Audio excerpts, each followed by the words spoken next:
I'm 24, single mom of two, and I just lost everything. Went through a very, very ugly divorce, walked away with absolutely nothing but my two precious children. When I decided to leave, he decided to take everything. I left with absolutely nothing to my name. 4 years after divorce, she never expected life to be this bad. Like the video, subscribe, stay on the path of progress. Let's get into it. I'm 24, single mom of two, and I just lost everything. Hi, my name's Bria. Nice to meet you. Okay. That Hi, was nice to meet me about 3.5 years ago. Went through a very, very ugly divorce, walked away with absolutely nothing but my two precious children, and I'd do it all over again. So, little bit about me. I was a very successful destination wedding photographer and built my business from the ground up. I ended up buying a beautiful horse property house to raise my children at, and realized that the person I was with was not the person that I should be spending my life with. So I decided to file for divorce. Well, me being me, having a huge heart of gold, I decided my money was our money. And he decided his money was his money. So I opened a joint bank account that had all of our money in it. I paid for the down payment of the house. Okay. Girls, learn from me and do not make my mistake. So, when I decided to leave, he decided to take everything. I left with absolutely nothing to my name. I left in a U-Haul. I moved from California to Florida in a U-Haul. And no car, because he wanted to make sure all the cars were in his name and not mine, aka power.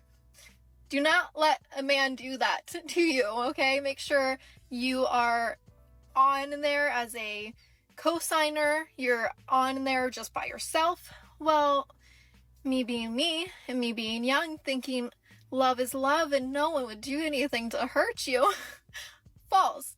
So, I left with about $10,000 to my name, a U-Haul full of everything, and my two children. Did you guys notice she didn't even mention anything wrong that the guy did? She just said that, oh, he's not the love of my life anymore, so I'm just gonna go ahead and nuke my relationship. Didn't seem like he was necessarily a bad guy or anything like that. Her emotions were just off for a little while. Okay, my emotions are off, time to send in the nuke, let's wreck the family. And this right here is why women that are obsessed with their emotions are a red flag. Because of things like this, oh, you're just a little bit unhappy for a little bit of time. Okay, let's nuke the family. But what you need is a woman that has strong values. She needs to have strong morals, because a marriage or a long-term relationship should be built on a mutual duty to serve one another. That's what it is. It's just another reason why so many relationships fail, because they're just obsessed with whatever the emotions are. But the thing is, a lot of people don't realize that the emotions, they go up and down. They really do. But this is why it should be based on being in service to one another and being in service to the family. Anyway, we got more. Let's keep going. I spent about 4 months using my double stroller as a car for 4 months, I would say. We lived in a 1-bedroom apartment with a blow-up mattress for another 4 months, because it took a while for me to get from absolutely nothing back on my feet, because mind you, I lost my photography business as well because of COVID. So COVID happened, weddings got shut down, I stepped away. So now here's this single mom of two, basically homeless, thinking life is never going to get better. How did I get here, and how do I get out of it? So there was days, weeks, months where I'm crying my eyes out because I didn't have enough to buy food just for breakfast. I didn't have enough for anything. And I'm just here to tell you that if you keep pushing and you keep believing in yourself, everything's going to be okay. It's going to work out in your favor. I'm still not, now I'm 27, so 3.5 years later, because I'm going to be 28 in like 2 days, but I'm still not where I want to be in life. However, I'm a lot closer to where I want to be in life because of the fact that no matter how impossible it felt, I refused to give up. I refused to take the easy way out and just say, this is the cards that God gave me. No, I said, I don't like these cards, and I'm going to do everything in my power to get out of this. So if you need support, if you need help, if you need anything, feel free to reach out to me because I love supporting other females. If you need a job, I'm hiring. I will give you a job. Like, literally anything that you need, I will help you with, because I've been there and I had absolutely no one and it sucked. So, this is just your reminder to keep going no matter how hard it gets. This very specific situation is kind of difficult for me to comment on, quite honestly, because it's very vague and we don't have any of the guy's side whatsoever. I don't understand. So did the guy like steal the money from the bank account? Is that what it is? If it's his children and you got divorced, there should be some alimony or spousal support or something like that. Leaving them just completely flat broke is kind of messed up. Like, I'm not even gonna lie. But still, it's difficult to comment on without more details. But the thing is, bro, she initiated it.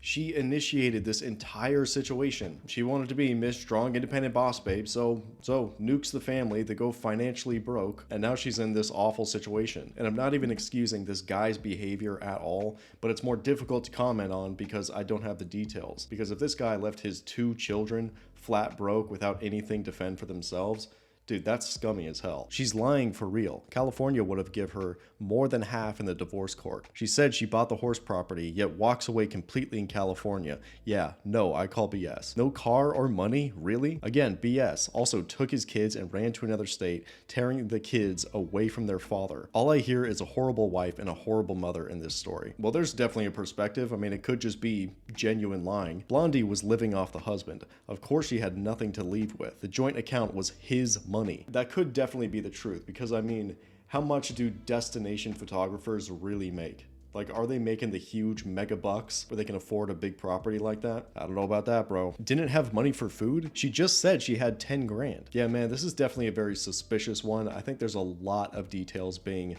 intentionally left out. She went from left with nothing to my name to left with 10 grand and a U-Haul full of stuff. Yeah, dude, there's a lot of plot holes with this one. A lot of the guys in the comments are calling it out, but that's a very interesting one for sure, so be sure to leave your comments below.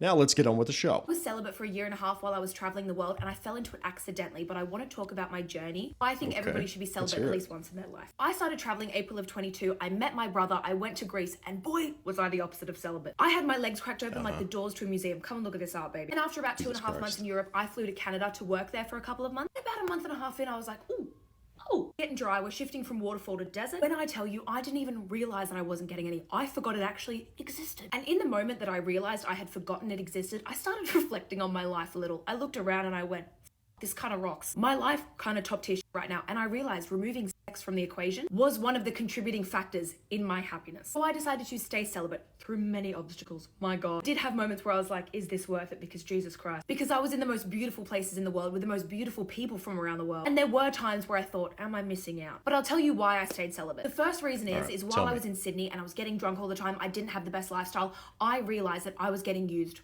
often. That I would sleep with somebody and feel like I was giving a part of myself to them and never hear from them again. I felt like an instrument to their satisfaction and not like a real human being with a soul. And I didn't want to feel like an object anymore. Second reason is it allowed me room to grow and learn about myself as a human, which was the whole reason I traveled in the first place. And it allowed me to really go inwards and facilitate introspection without worrying about the male gaze. I didn't realize how much the male gaze and me worrying about men's perception of me would actually impact my choices and my lifestyle and the way I dress and what I do. It is crazy. So when I removed that from my life, I became so much more independent. I leaned into my authentic self. I felt like I could be my fun, energetic self, which isn't always appealing to men. Third reason I decided to stay celibate is because my girl's health, oh my God, and my physical health improved drastically. When I was hooking up with people regularly, I always had tonsillitis. I was always sick. Down here wasn't great. Because one factor is your partner can spread infection and disease to all parts of your body. But also two, often your body how many actually guys rejects did she the go person, through? and that sometimes manifests as illness in your body. Can I just say, since then, never had a scent problem. This is clean down there, babe. And the fourth reason is that I actually want a relationship, and you would be surprised when you take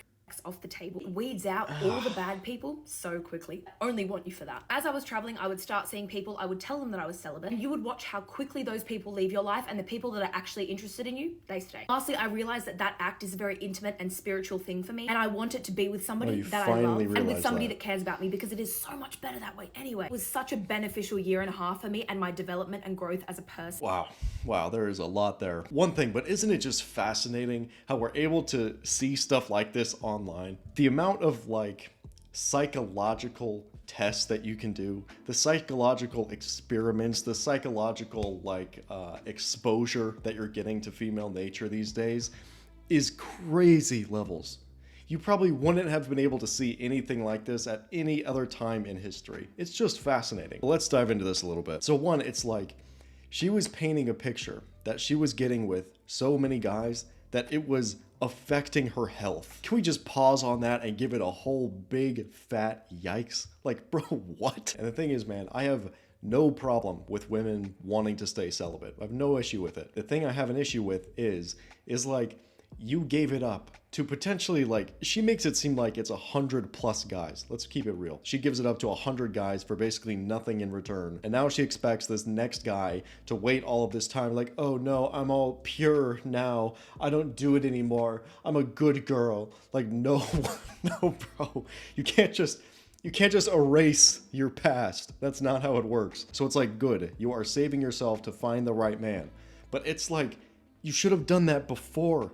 You should have started all the way back here from the very start, and you should have done that before, because it's like, I don't know any kind of self-respecting man that would put up with that kind of behavior. It's like, oh yeah, no, I got completely run through where it literally affected my health.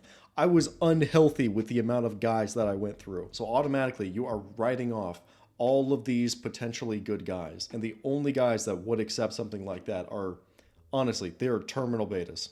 Terminal betas, or super ignorant, or just a generally low value man.